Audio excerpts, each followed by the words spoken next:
Dua lelaki maut tertembak ketika memburu di Keningau dan Kota Belud.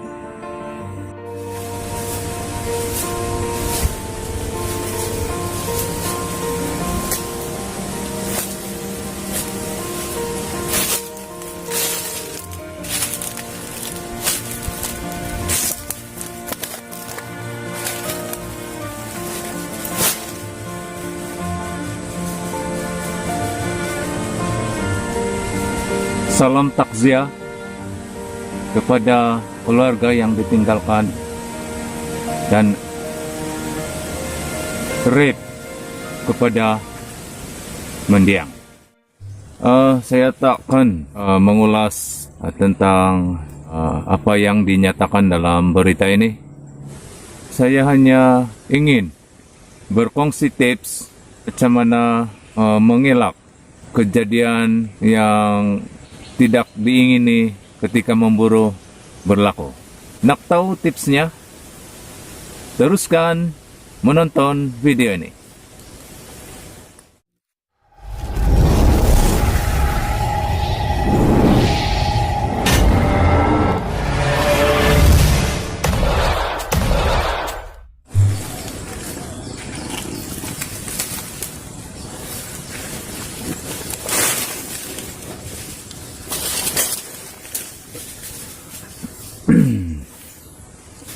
Hai kawan-kawan, kita bertemu lagi di channel Rungus Sniper. Oke, video pada kali ini saya ingin berkongsi tips bagaimana mengelak perkara yang tidak diingini berlaku ketika memburu. Oke, pertama, jika Anda di bawah pengaruh alkohol, Anda janganlah memburu kawan-kawan. Karena ketika di bawah pengaruh alkohol, kita punya pikiran kurang normal itu kawan-kawan.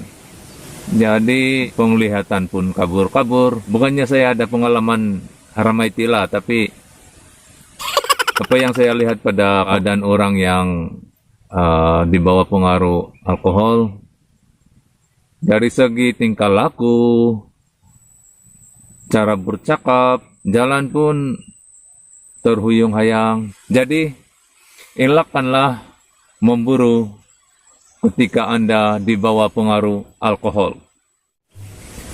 Begitu juga ketika Anda sangat letih dan mengantuk.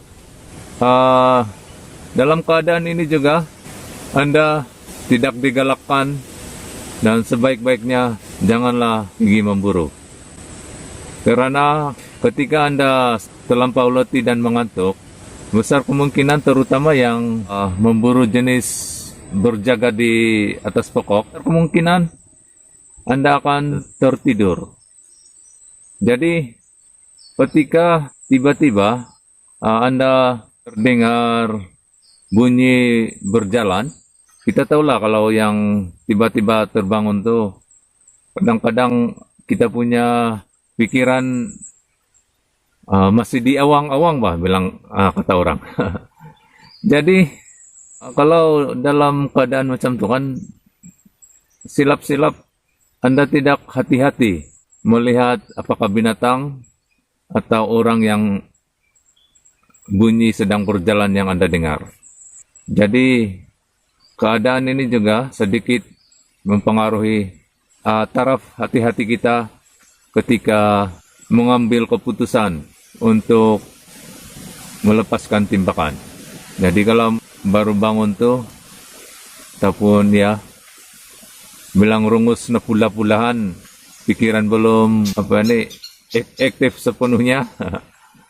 Jadi baru goyangan daun apa semua sudah tarik picu. Aduh, bagus kalau binatang. Tapi kalau palis-palis manusia, masalah besar tuh kawan-kawan. Jadi kesimpulannya, ketika di bawah pengaruh alkohol, janganlah Anda pergi memburu.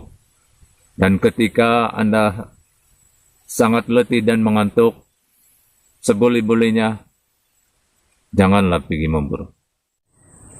Oke, kebiasaannya kejadian yang tidak diingini berlaku ketika aktiviti memburu.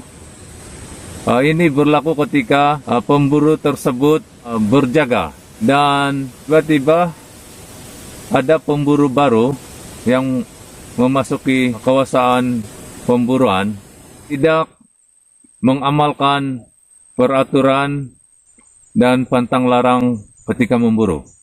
Peraturan dan pantang larang ketika memburu, saya ada buat videonya. Tonton saja video ini.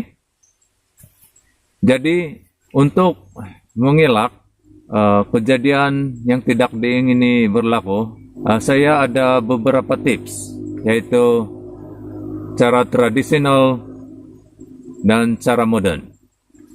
Oke, lebih dahulu saya bagi tips kepada Anda yang mengintai binatang buruan.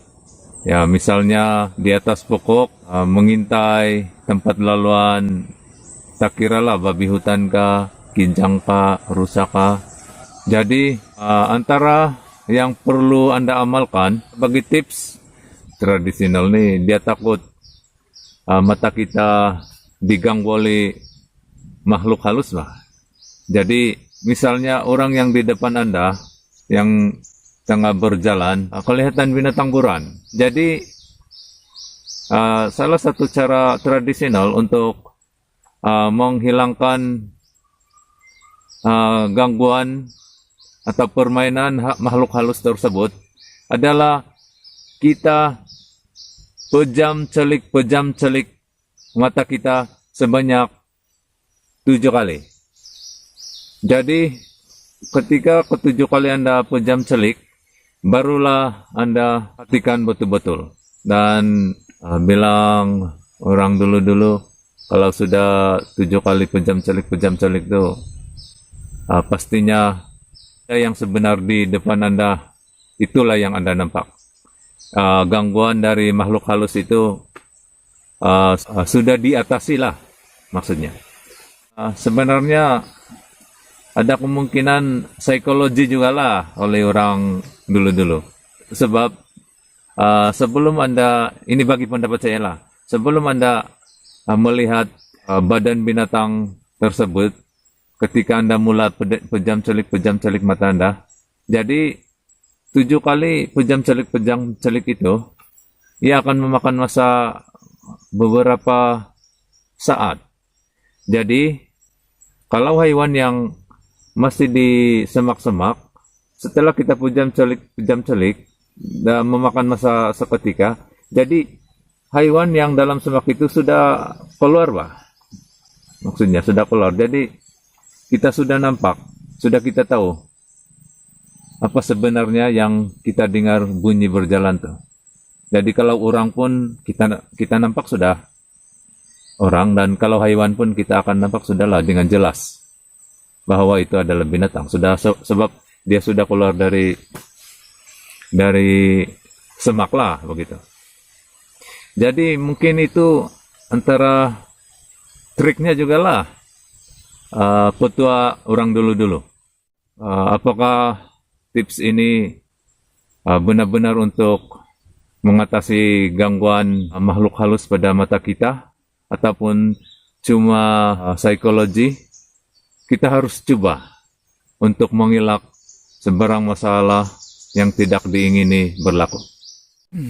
Oke, tips seterusnya yang saya ingin kongsikan, saya lebih suka mengatakan untuk mengelak tersilap tembak. Jadi tips yang akan saya kongsikan ini adalah tips modern, dan saya pikir ada betulnya juga, yaitu menggunakan peralatan modern, yaitu teropong. Oke, saya pun kalau teknik memburu mengintai dan memanggil binatang di atas pokok, saya akan ingat betul-betul untuk membawa teropong ini. Sebab kalau kita guna teropong, walaupun binatang tersebut masih di celah-celah semak, kita akan nampak dengan jelas. Jadi untuk berlaku kesilapan itu mustahil. Sebab teropong ini dalam jarak 50 meter dia sangat jelas. Walaupun masih binatang tersebut masih berada di celah-celah semak. Jadi kawan-kawan, boleh-bolehnya untuk kebaikan ketika memburu, belilah teropong. Biarpun murah seperti ini. Berharga Rp120. Tapi untuk keselamatan, ia sangat berbaloi. Dalam memburu ini, seboleh-bolehnya Anda utamakanlah keselamatan. Elakkanlah kejadian yang tidak diingini berlaku. Terutama melibatkan kehilangan nyawa. Jadi kawan-kawan, saya ingatkan sekali lagi, bolehlah teropong. Sebab Anda tak rugi sebenarnya. Dari segi keselamatan, keberangkalian untuk terlepas binatang yang kita hendak buru pun tipis. Sebab dari jauh lagi kita nampak, masih di semak lagi pun kita sudah nampak dengan jelas. Jadi sangat berbaloi kawan-kawan. Jadi saya sangat sorkan kepada Anda yang sehobi dengan saya, bolehlah teropong. Biarpun murah, macam nih, murah saja. Jangan pikir yang ribu-ribu itu kawan-kawan. Yang ini 100 lebih ini pun cukup jelas sudah, Pak. Pongkiah sudah. Bilang Sabahan, pongkiah.